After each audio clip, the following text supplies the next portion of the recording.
I et land langt borte ligger en gylden flod. Isfuglen er en mester i at fange fisk. En lille skygge under vandet vækker straks dens opmærksomhed. Floden, der er verdens største biflod, løber ud i Amazonfloden. Den hedder Rio Negro, den sorte flod. Men de fattar inte någonting annat än att det här låter väl bra om jag säger det. Et af Says børn, Chico, jager i nærheden af huset med en lille burepil. Han fanger insekter, der skal bruges som mading på kommende fisketure. Det är ju inte lekarna som tycker att den här är bra, den sätter vi där.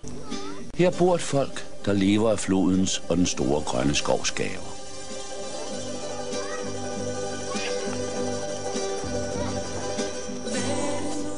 Lad os begive os ind i dette gådefulde land og lære flodens hemmeligheder at kende.